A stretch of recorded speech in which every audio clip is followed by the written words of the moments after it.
right, hey everybody. This is Chris Flanagan from the Ops Desk, and we have a pretty interesting story today from retired Detective Timothy Kraft from the NYPD. He had a case back in 2017, which kind of touches the headlines today. Last week there was a really wild story of a kidnapping down in Lower Manhattan, where Italian man was held for several weeks, tortured, and perps tried to get his access to his cryptocurrency. And Tim had a very similar story, but his happened so long ago. It might have been the first crypto-related kidnapping in the United States. So I'll introduce Tim, and he can tell you a little bit about his career and about this case. Tim, how you doing today? Good, Chris. How you doing? Doing fine. So where were you working back in 2017, and what kind of case did you have? So I had spent years in the 3-4 patrol, and I had just gone upstairs in July of 17 to the squad, and so here it is in November of 2017, and I get this. In all my years, it's absolutely the strangest case I've ever seen. And what did you have? Like, how did you get the case? So, well, first of all, I made a mistake because I answered the phone 10 minutes before the office closed. Okay, so I violated that rule, and I get a call, and it's from the well, it was from the 30 desk, and they tell me that they had this robbery kidnapping that happened on Dyton Street. So uh, we head on down to the 30, and there's this little small guy, late 50s, early 60s, very, very quiet looking man. And he's like, and he starts telling me this story. And so the story went that he and his niece's husband uh, went out to dinner downtown at Times Square. And that after the dinner, the uncle or the nephew puts the uncle, into, he says, "Oh, I got you an Uber." And he says, "Okay." So he gets in the Uber and they start making their way up to the Heights. They get onto Dykeman Street, and a dude pops out of the back of this little SUV, puts a gun to this guy's head. Felix was the gentleman's name, and he puts the gun to Felix's head, and they put a like a cloth bag over his head, and he can kind of see a little bit, so he knows he goes over the bridge to the Bronx, and he's and they drive him around the Bronx for a while. They stop in this particular area, and they take his wallet, his cell phone, and his keys. Then they drive him over back to Manhattan, and they're somewhere in the confines of the 30, and Felix makes a break for him.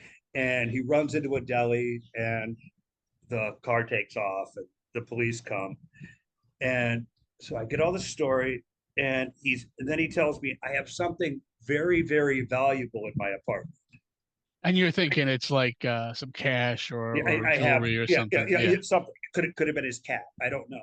Yeah, and everyone's got to remember this is 2017, so Yeah, crypto is kind of like a new phenomenon.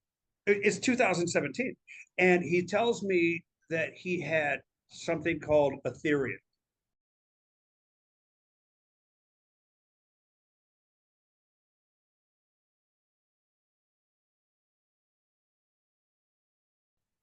and I was like, "What is that?" And he's like, "It's a cryptocurrency," and I'm like, "Okay, what's a cryptocurrency?"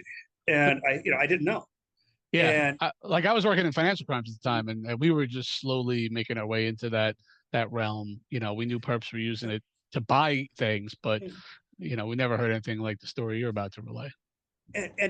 so at the time, I don't even know is like. is cryptocurrency something that the state of New York recognizes, or that the NYPD recognizes of something of value, or is he like somebody stole his World of Warlock gold? I don't know the difference at that particular point. And I said, okay, what is this thing worth? And he's like, $1.8 million. That's quite a heist. And I was like, huh. And and he's telling me how it's stored on a secure microprocessor, and that it has a 24 character passcode and all this other stuff. And I don't, Like, what's a microprocessor and what's a passcode?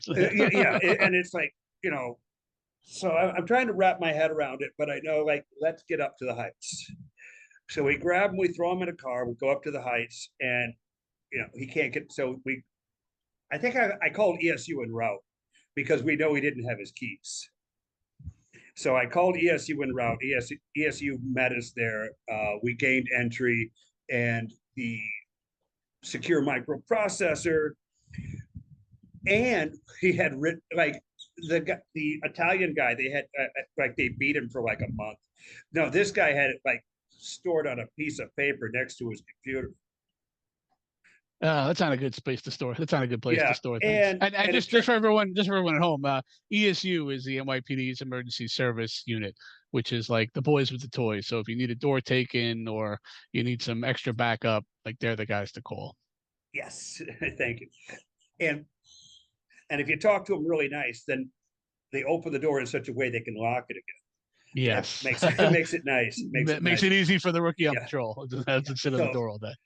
So we get there, and the only thing taken is this microprocessor and the passcode. Now, we had a pretty good idea of who it was that did this. We obviously suspected his nephew from. The story just screams setup with the hired Uber. It did. And especially because, the nephew had owed the uncle like $12,000 or something like that he had owed him for a couple of years. So he wrote him a check that night. He wrote him a check that night for the whole 12,000. And so a lot of it was just a basic burglary, and it was so it was crimes that I was familiar with. It was a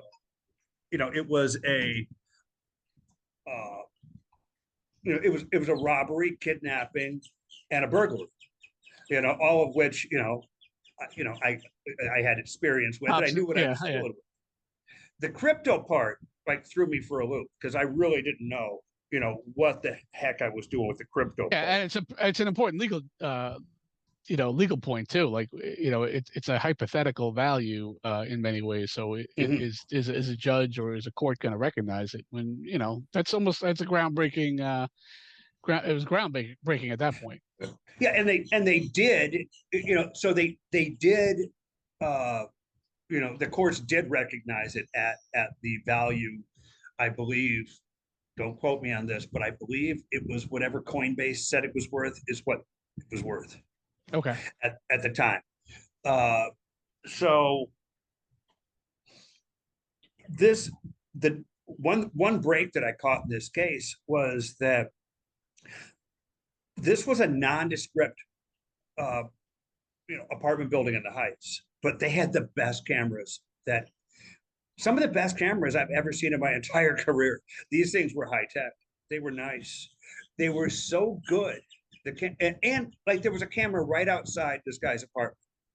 The camera was so good that you could actually make out the logo of the secure microprocessor, which was a Ledger Nano S.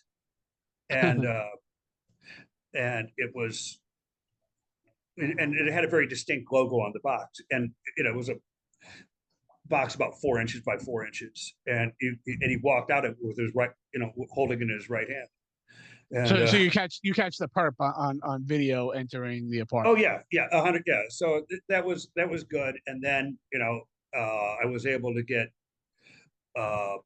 I got a district attorney online, on board. Back to the video. What was the perp like wearing a mask or had his face No, covered?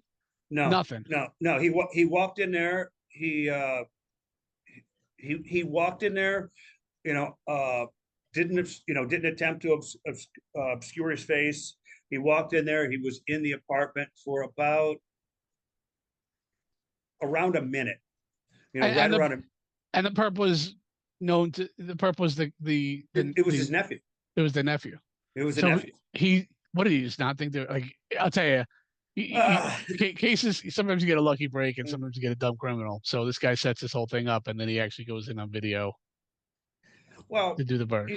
yeah. Well, listen, not everybody's cut out for a life of crime. Okay. And Rikers is filled with them. yeah. So, so I got a DA on board, and I got like a cyber expert DA on board. And like, because the guy was in the wind. And I think that day we went straight to his we did a search warrant on his apartment in New Jersey. And interesting thing is when you're working with the DA squad, like I was just an observer because as an NYPD boss, if one of your detectives says, "Hey, I want to do a search warrant in New Jersey," like how bad does your day start to not get good? Yeah, that's not a routine. That's a lot. Yeah, that's a lot. That's like preparing for that would take a day and a half for the NYPD. Yeah, and then there's all sorts of jurisdictional issues for local PDs. Like you gotta go get a DA on board from an ADA on board from Jersey. You got to get someone from Jersey to take your testimony and swear it out to a Jersey judge, and then you got to get personnel out there. Yeah, it's a project. So the DA's office took care of that piece for you. Oh yeah, and the thing is, it's like I've done a lot of search warrants and sworn out search warrants in New York. And it's a lot different in New Jersey than it is in New York. My experiences in New York, when I go to get a search warrant, I sit in a courtroom, I sit in like the night court, and you sit there and you wait, and they call you up, and so you're standing there in front in open court, and you're standing there in open court, and you explain the case to the judge there. The one in New Jersey, I'm sitting in his private office with his books and his fireplace and a comfy chair, and he's reading this affidavit, and it was wordy. And he sat there and he read that thing, like just straight read it for about 15 minutes. And he goes, "This is fascinating." And I asked him, I said, "So who do you want to play you in the movie?" And I can't remember who he said, but he had an actor in mind. I can't remember who it was. But so we got the search warrant, and we, went into, entered his apartment. With the DA squad entered the apartment. I showed up after it was secure for the evidence search, and so. So he was gone, and it was pretty apparent that he hadn't been back since. He hadn't been back since the birth. Yeah, he hadn't been back, and it was like, I think the theft was like about 4 days prior. Oh wow, okay. And so he was gone, but we're able to track him down to a very, very nice SRO in New Jersey, like very nice. It was all renovated apartments, and just had a bunch of little rooms in there, a common kitchen, and so we grab him there, and we have to take him to, and then we had to they took him to New Jersey to the actually the DA's office there, and his whole story was that well, yeah, so he goes on, and his basic premise was it was just a straight business deal. It was a loan. Who did the interview? I did. Oh, okay. So you have him in the box in Jersey, and back then, It, yeah, Jersey requires you record all the interviews, so you're recording them, mhm. and yeah, like what does he have to say for himself after this idiotic appearance It's- on CCTV? well, the thing is, I knew him pretty well, so so I was able to, you know, because he started up with this was a loan. This was just a straight business loan that this guy loaned him $1.8 million worth of cyber currency. And but he used the victim's keys to get into the apartment. Oh yeah, yeah. No, he used the victim's keys. And how does he Oh, explain oh, that? oh, no. Oh, thank you. Well, he was good. What he said was he went back to the he went back into the restaurant where they had eaten, and he realized that his uncle has left his keys there. So he went up to the heights to return his keys to him by locking them in his house. But, you know, so I was like, well, how is he going to get in his house if you lock the keys in there? And actually, he didn't even lock the keys in there. He had the keys in his, when he left the apartment, he locked the door with his keys and, with the victim's Yeah, this keys. doesn't sound like a well thought out plan. Yeah. So I knew the guy, like, I had by this time probably 10 days to kind of like get to know this guy a little bit and find out, basically a lot of things about it. So I'm like, so his story was that he owned a spa somewhere in the financial district. And it was at one point a semi legitimate thing. I mean, it had like legitimate investors who had pretty close to $1 million invested in this thing. And so he owed everybody. He owed everybody. And, and he had in the past several years, he had like 5 failed businesses. So I'm But a talking to him. legitimate business or crime. No, legitimate business. Like he really wanted to be successful at something, but he was just a horrible, horrible businessman. And and I knew all this, and I was like, so tell me about this tow truck business. So he had a tow truck business, and it didn't do so well. And then he had this other thing, Oh, and he had contacted his wife and told her that uh he was in Chicago. That's why like he wasn't around, because he was in Chicago. He was buying medical equipment for his health spa in the financial district. Now, keep in mind, his health spa was currently closed, and all the medical supplies were in a warehouse in Jersey. But so I'm talking to him, and I said, "So how was the pizza in Chicago?" And he's like, "What? The pizza in Chicago? You were in Chicago all week, right?" And he's like, "Well, yeah, I was in Chicago." And I said, "Did you get that vagina machine?" And like the other detectives in the room were like, "What the?" Like, because he was going there supposedly to buy a vagina rejuvenation device, some type of medical thing. I don't know, but That's crazy. It sounds a yeah, little I made got up. it. Yeah. Well, the whole thing is like when we like started, get dumping phones, and once we got his phone, it took us right to where, to the other people involved in it. And so once we got, well, I mean, he was a flat denial. He was a flat denial through the entire interview. And so I said, well, I said, Lewis, let me ask you something. I said, why do you think it? Because we talked, we went into detail about the heights and, it's, and places in the heights. We talked about the heights for a while. He was familiar with the heights.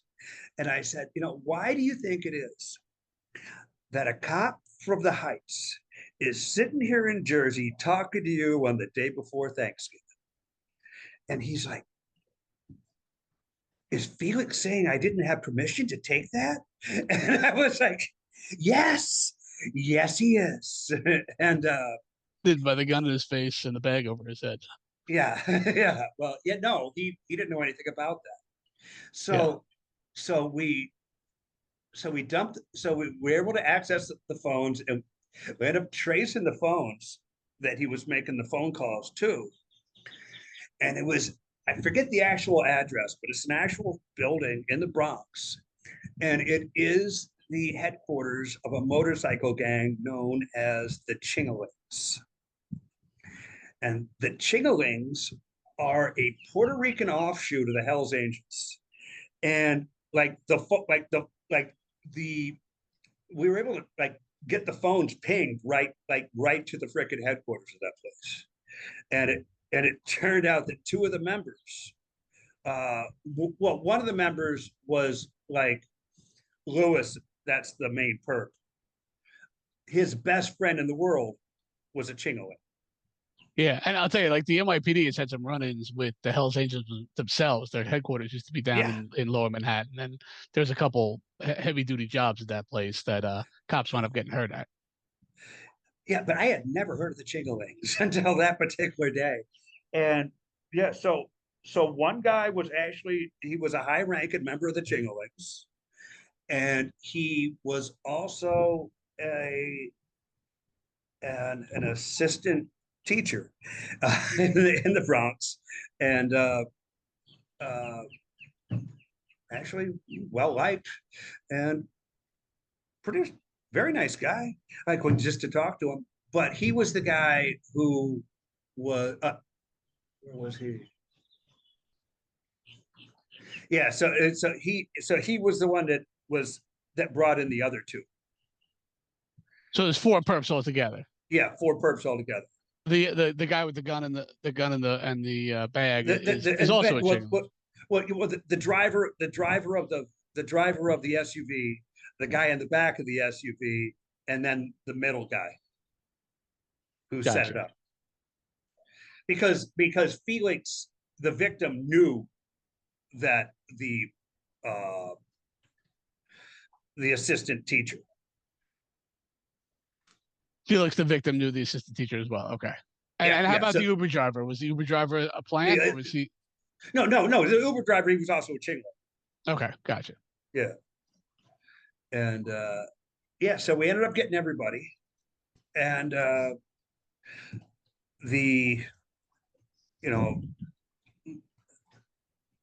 I don't know if they were able to work anything out, but at one point I know that he exchanged, he exchanged it for another currency, but I know they were trying to get it reversed.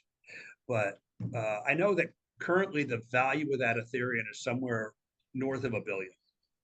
Now, in today's prices. Yeah. But even back then, $1.8 million, that'll make people do some pretty stupid things. Did those perps give it up? Did they give up the case, or were they did they come up with equally stupid stories? Yeah, they they all gave it up. They all gave it up. And basically, the whole reason that the guy why they didn't really pursue him when he got out of the van is the number one rule was not to hurt this guy. They didn't want him hurt, so they weren't even going to tackle him when he ran. Kidnappers with a heart, we'll call them. Oh yeah, and but no, because this guy's whole plan, what his actual plan was, is is he was exchanging it for something his uncle had told him was going to be the next big thing. So he bought this other cyber currency. He bought $1.8 million worth of it in one day. And that was the only time that cyber currency ever went above, I think it went up to $1.75 that day, strictly on his sale alone, on his buy alone. And I think it hovers. He's almost doing his own pump and dump in addition to his other Yeah, yeah. crimes that he was But equally bad at.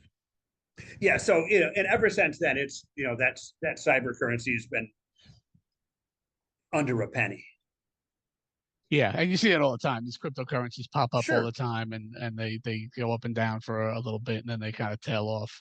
New hot thing is quickly put by the wayside.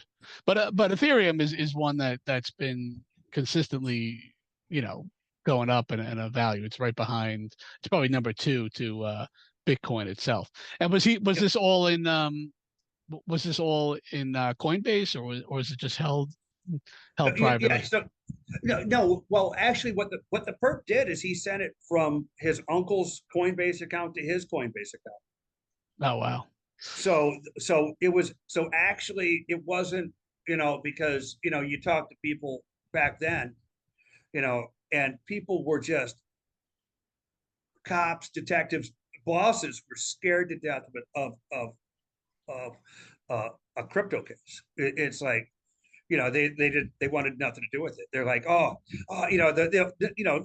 nobody's. This isn't a particular story, but the vibe that I got was, oh yeah, my partner, he got a crypto case. He started drinking, beating his wife. It was horrible. It was like it drove him crazy. Don't stay away from those. And it was like A lot of times cops are, like everyone else, afraid of the new thing, and you don't know how to handle it, and you don't know who to call. oh yeah, Yeah, it's daunting. Like it seems like a straight up case, but when you look at, how to track crypto, how to get subpoenas from Coinbase, you have no yeah, idea how to go about doing that back in those days. yeah. I had no idea. I had because I what I knew about crypto was it was it would go. You could do different exchanges and it was completely black if you did it in a particular way.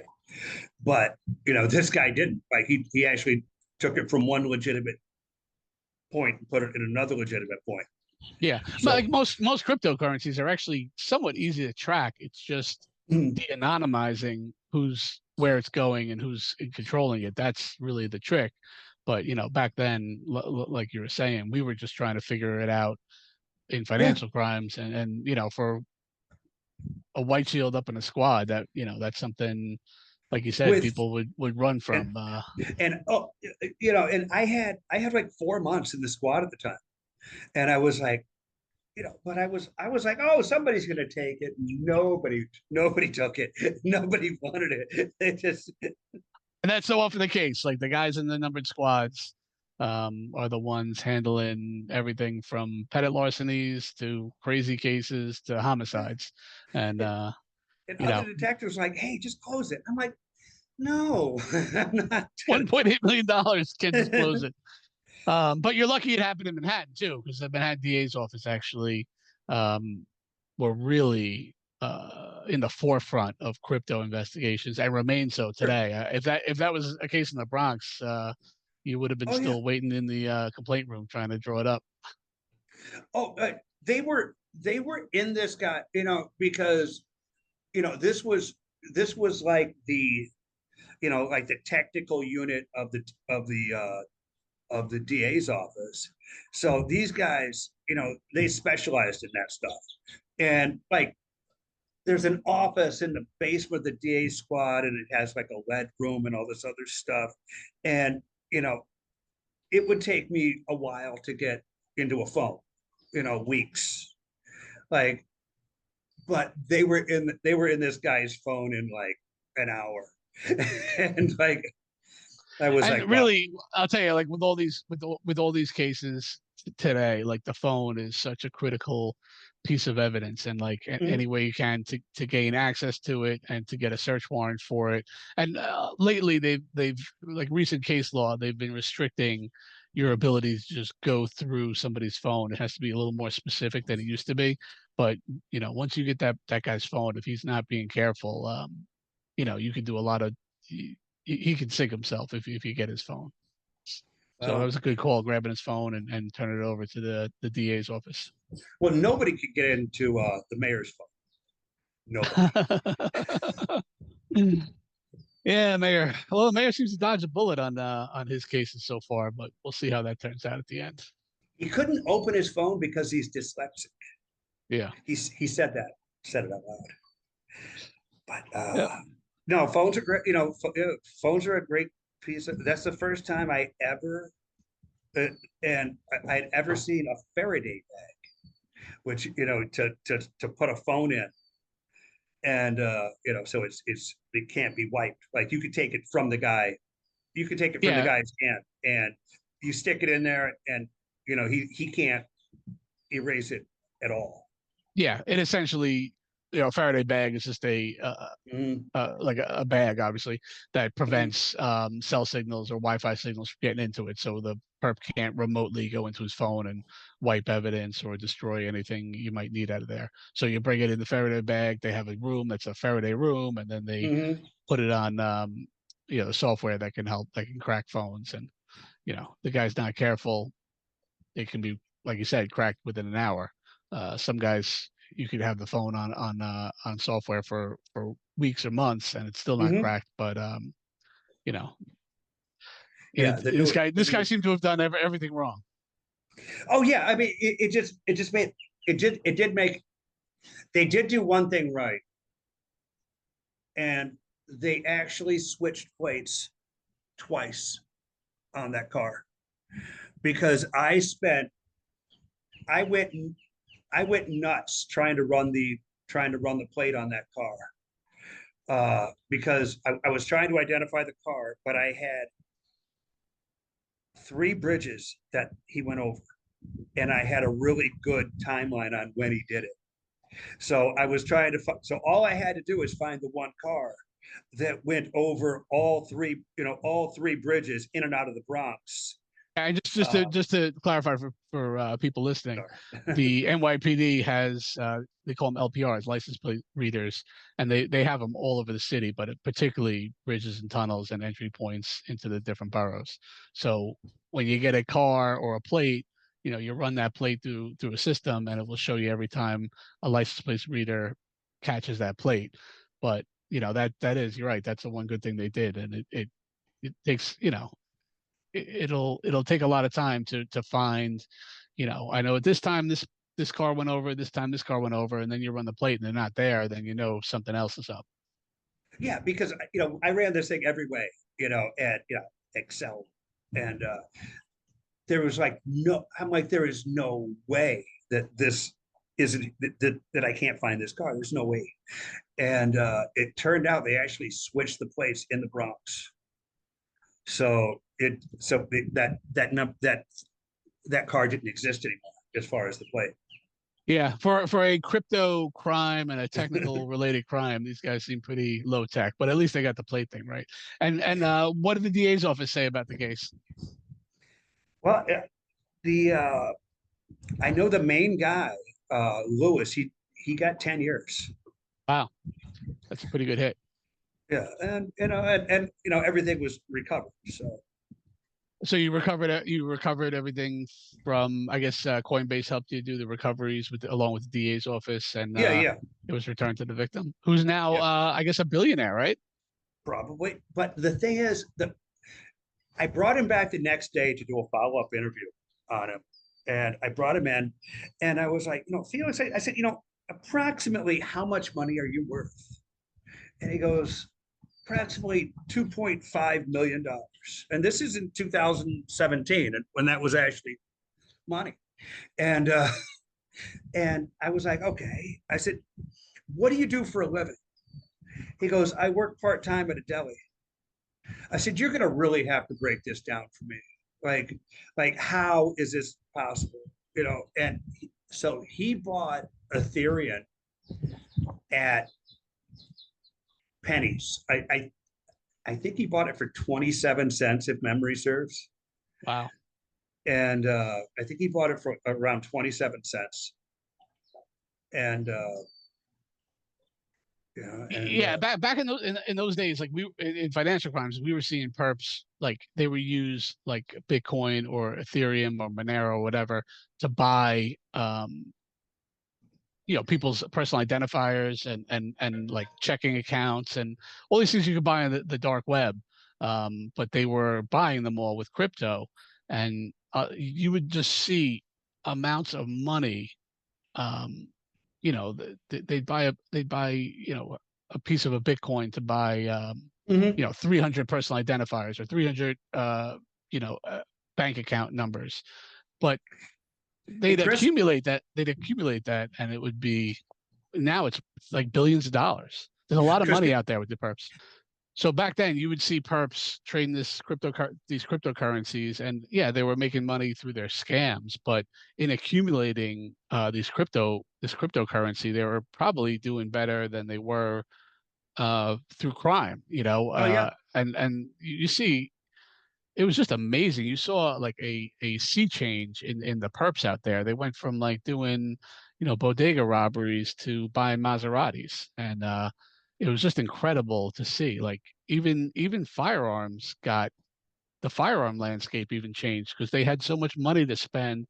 You'd go from seeing perps with like a taped together revolver from like the mhm. 70s to buying like high end Glocks and SIGs, and it really was something to watch. And the landscape was changing at such a pace.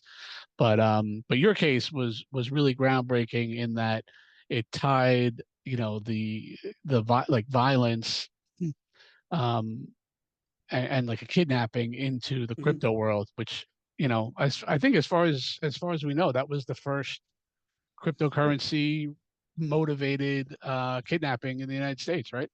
I had heard of other robberies and and other thefts, but but this one here, you know he was they were charged with grand larceny one, which is theft of over 1 million. Uh, they were charged with armed robbery, kidnapping, and burglary. Yeah, that's pretty much the So, trifecta of crime plus the kidnapping. Yeah. yeah, yeah, it So was. It was, yeah, definitely one of the strangest cases I've ever had. and then for squad at that time, just were you in the Bram, or was there no Bram back then, or that had already been No, I was eliminated? Bram. You were Bram. Yeah. So Yeah. the NYPD, like every numbered squad used to have something called the Bram, which is burglary and robbery apprehension module, and that had shifted over the years, but it was a pretty interesting thing because that's kind of where I started out in the squad Mhm. too. I went to the 4.0 and I was the Bram sergeant. Um, so all the burgs and robberies were our purview when we were in that position. But Mhm. yeah, luckily the PD's seen a good downturn in robberies, so a lot of that has gone by the wayside, and kind of everyone is catching everything, but you still have some busy precincts where you have that Bram unit still in place, because robberies and burglaries you'll get the same customers all the time. So it was always you kind of had to know your people in the precinct. But these guys were you had a couple of criminals there, I guess, from the Chingalings, but your main perp was just a businessman with some bad He was ideas. he was just a horrible, horrible businessman, Yeah. and he was just really bad at it. So it's funny we're talking about this case because I just reviewed for our weekend buff this week Fargo. And Fargo is kind of like a similar story in a way, like some harebrained scheme by a guy who has no business in the criminal world, and everything goes sideways. So your story is kind of similar, but you took on a case that most guys probably would have scared away a lot of guys, and you took it to a successful complete conclusion, and sending a guy with no criminal history to upstate to prison for 10 years is quite an accomplishment for a rookie White Shield investigator. So congratulations on the case. And just for the people at home, Tim and I worked together when Tim first joined the PD back in '02. You came on? Yes. So Yes. he was one of my rookies when I was a rookie sergeant. So both enjoyed our time in the PD, and as you can see from Tim's background, he is enjoying his retirement. So thanks a lot, Tim, for coming on the ops desk. Congratulations on your case, and congratulations on your retirement. Thanks, Chris. Have a good night.